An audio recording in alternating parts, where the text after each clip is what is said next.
আজকে সকাল সকাল ব্রেকফাস্ট করে আমরা হোটেল থেকে চেক আউট করে ফেললাম। সারাদিন আমাদের লং জার্নি শ্রীলঙ্কার ক্যান্ডি শহর থেকে আমরা যাব হচ্ছে কলম্বোতে। আর যাওয়ার পথে আমরা কয়েকটা জায়গা ঘুরবো। শ্রীলঙ্কা যে জেমসের জন্য ফেমাস এটা আমার জানাই ছিল না। তো আমাদের ট্যুর গাইড হচ্ছে আমাদের একটা জেমস ফ্যাক্টরিতে নিয়ে আসছে, যেখান থেকে হচ্ছে একদম অরিজিনাল জেমস পাওয়া যাবে। তো এখানে এসে দেখলাম নর্মাল জুয়েলারি শপগুলো যেমন হয় যে আমরা যাব, জুয়েলারি সাজানো থাকবে, আমরা কিনে নিয়ে আসবো, এটা এই টাইপের শপ না। প্রথমে হচ্ছে প্রোডাক্ট সম্বন্ধে একটা ধারণা দেওয়া হয় যে শ্রীলঙ্কা জেমসের জন্য খুবই ফেমাস। তো শ্রীলঙ্কার মাইন থেকে হচ্ছে জেমস কালেক্ট কীভাবে করা হয় একটা থিয়েটারে আমাদেরকে বসানো হলো। সেই থিয়েটারে শ্রীলঙ্কার যে মাইনগুলো আছে সেগুলো দেখানো হলো, কোন পাথরের কী নাম আর এখান থেকে কিভাবে জুয়েলারি তৈরি করা হয় তার সকল একটা ডিটেলস থাকে। মানে আপনি কেনাকাটা করার আগে আপনি যে জিনিস কিনছেন সেটা কিভাবে তৈরি হয়েছে তার ডিটেলস সম্বন্ধে আপনি একটা ধারণা নিয়ে যাবেন।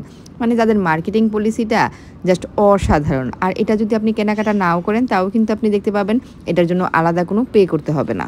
তো থিয়েটার থেকে বের হওয়ার পর এখানে একটা মাইন্ড সেট আপ আছে, মানে মাইন্ডগুলো কেমন হয়, এখান থেকে কিভাবে প্রোডাক্ট কালেক্ট করে তারই একটা ডেমো রাখা হয়েছে।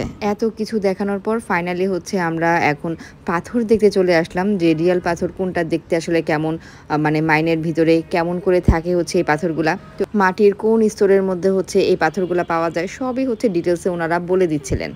জেমস ফ্যাক্টরি যেখান থেকে হচ্ছে রিয়েল জেমস নেওয়া যাবে।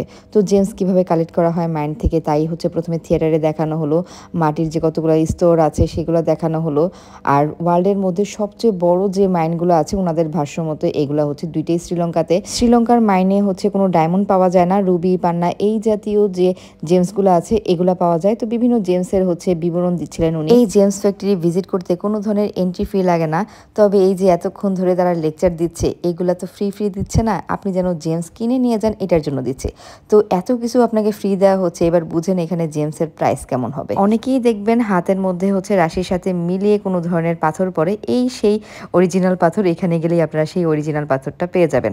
অনেকে রাশির সাথে মিলিয়ে হচ্ছে এখানের স্টোন নেয়, আমাদের রিলিজিয়নে কিন্তু এই টাইপের কোনো কিছু নাই। তো আমারও আসলে এগুলোর মধ্যে ট্রাস্ট নাই। শ্রীলঙ্কা যে আসলে এই জেমসের জন্য ফেমাস এটা আমার কোনো ধারণাই ছিল না। ধারণা থাকলে আমি আগে থেকে একটা বাজেট নিয়ে যেতাম, কারণ যে কোনো দেশের স্পেশাল কিছু থাকলে সেটা আমি কালেক্ট করার ট্রাই করি। আর এখানে হচ্ছে রিয়েল জেমসের সার্টিফিকেটও দেওয়া হয়। আবার এসে জানতে পারলাম প্রিন্সেস ডায়ানার হাতে যে ব্লু কালারের যে এঙ্গেজমেন্ট রিংটা ছিল এটা শ্রীলঙ্কার একটা মাইন্ড থেকেই কালেক্ট করা, এটার নাম হচ্ছে ব্লু সাফায়ার। রানী এলিজাবেথ হচ্ছে ছেলের বউ ডায়নাকে এটা গিফট করে। আর হচ্ছে রানীর মুকুটের মধ্যে একটা স্টোন ছিল, সেটাও হচ্ছে এই মাইন্ড থেকেই কালেক্ট করা। তো ডায়নার এই ব্লু সাফায়ার যে খনি থেকে আসছে সেই খনির জিনিসপত্র যেই শপের মধ্যে পাওয়া যায় সেখান থেকে কি কিছু না কিনে আসা যায়? ভাই মার্কেটিং কি জিনিস এইবার আমি শ্রীলঙ্কাতে গিয়ে শিখে আসছি। মানে প্রতি পদে পদে মার্কেটিং, আপনি যেখানেই যান কিছু কিনে নিয়ে আসতে আপনি বাধ্য।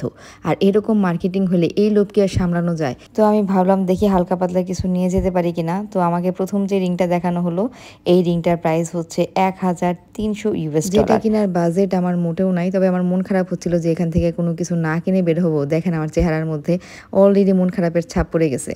তো আমাদের ড্রাইভার বলতেছিল যে পাশে আরেকটা শপ আছে, তোমরা সেখান থেকে কেনাকাটা করতে পারো। এরপর আমরা পাশে আরেকটা শপে চলে আসলাম। এই শপে আসার পরে এটা ডেকোরেশনই আমার পছন্দ হয় নাই। মানে একটা জিনিস কিনবো, এটা ভাবসাওয়ালা দোকান থেকে কিনবো, দরকার হলে 10 টাকা বেশি দিব, তারপরেও মনে একটা শান্তি থাকবে যে ভালো কোনো জায়গা থেকে কিনছি। তো এখানে দেখলাম মোটামুটি $300-400 থেকে জিনিসপত্র আছে, কিন্তু এই তো আমার আর মনে শান্তি লাগতেছে না। এই সবগুলো হচ্ছে বাংলাদেশের ডায়মন্ড শপগুলোর মতো। মানে আপনি যখন ভালো ব্র্যান্ডের একটা শপের দোকান থেকে ডায়মন্ড নেবেন তখন যেমন প্রাইসটা একটু বেশি হয়, আবার একটু নর্মাল দোকান থেকে নিলে প্রাইসটা একটু কম হয়। এখানে জেমসও আমি ঠিক তেমনই দেখলাম। তবে একটা জিনিস খেয়াল করলাম, আমি যাদেরকেই স্টার্টিং প্রাইস জিজ্ঞেস করতেছি কেউই স্টার্টিং প্রাইস বলে না। যেহেতু আমরা সেখানের ফরেনার ট্যুরিস্ট আসছি হচ্ছে কেনাকাটা করতে, তো তারা স্টার্টিং প্রাইস কেউই বলে না। সবাই হচ্ছে শুধু প্রোডাক্ট দেখাতেই থাকে। এখানে যাই দেখাচ্ছে আমার কাছে ভালো লাগতেছে না। আমার কাছে মনে হচ্ছে যাই নিব না কেন নিলে সেই প্রথম দোকান থেকেই নিব, 2 টাকা বেশি হোক আমি সেখান থেকেই নিব। আমার এই অভ্যাসটা আমার বাপের কাছ থেকে পাওয়া। আব্বুকে নিয়ে যখনই কোনো শপিংয়ে যেতাম আব্বু বলতো 2টা না কিনে একটা কিনবি, তাও যেন সেটা ভালো হয়। তো আব্বু সবসময়ই মানে একদম বেস্ট জিনিসটাই কিন্তু। আচ্ছা এখানে 3 ধরনের রিং আছে, একটা হচ্ছে রূপার মধ্যে, একটা হচ্ছে হোয়াইট গোল্ডের মধ্যে, একটা হচ্ছে গোল্ডের মধ্যে। তো এটার মধ্যে হচ্ছে প্রাইসটা ভ্যারি করে যে আপনি আসলে কিসের মধ্যে নিতে চাচ্ছেন।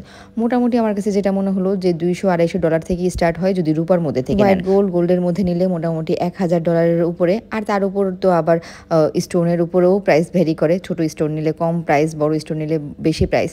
তো আমি এই দুইটার মধ্যে কনফিউজ যে আমি আসলে আসলে কোনটা নেব। আমার কাছে ব্লুটাই ভালো লাগতেছিল, যদিও আমার যে রাশি সেটার সাথে হচ্ছে অ্যাকোয়াটা যায়। আমি যে স্টোনটা নিয়েছি এটার নাম হচ্ছে ব্লু সাফায়া। এটা নেওয়ার কারণ হচ্ছে প্রিন্সেস ডায়নারটাও ব্লু সাফায়াই ছিল। আমি আবার আনশিওর হয়ে নিলাম যে প্রিন্সেস ডায়নারটা যেটা ছিল আমারটাও সেটাই কিনা। এখানে সার্টিফিকেট দিয়ে দেওয়া হয় কত ক্যারেটের মেবি, এই সার্টিফিকেট এটা এক্সচেঞ্জ আছে কিনা আমি তাও জানি না। যাই হোক, মানে এখান থেকে নিলে আপনি অরিজিনাল জেমসটাই নিচ্ছেন, তারই একটা সার্টিফিকেট। তো শ্রীলঙ্কা গেলে আপনারা একদম অরিজিনাল জেমসটা পেয়ে যাবেন। আর যেটা বললাম এটার স্টার্টিং প্রাইস আমি অনেকবার জিজ্ঞেস করেছি, যেটা হচ্ছে আমি জিজ্ঞেস করতে করতে ব্যর্থ হয়ে কিছুটা বের করতে পেরেছি যে মোটামুটি $200-250 থেকে হচ্ছে স্টার্টিং প্রাইস। যদি রূপার মধ্যে নেন আর গোল্ড মানে গোল্ড হোয়াইট গোল্ডের মধ্যে নিলে সেটা হচ্ছে 1 লাখ টাকার উপরে আসবে। আর এটার মধ্যে ওরা বিভিন্ন সময় অনুযায়ী ডিসকাউন্ট দেয়, বাংলাদেশে যেমন ডায়মন্ডের উপরেও ডিসকাউন্ট আছে এরকম। তো প্রিন্সেস ডায়নার মতো একটা ব্লু সাফাই আমার হাতে থাকবে এটা মনে হতেই আমার কাছে বেশ আনন্দ লাগতেছে।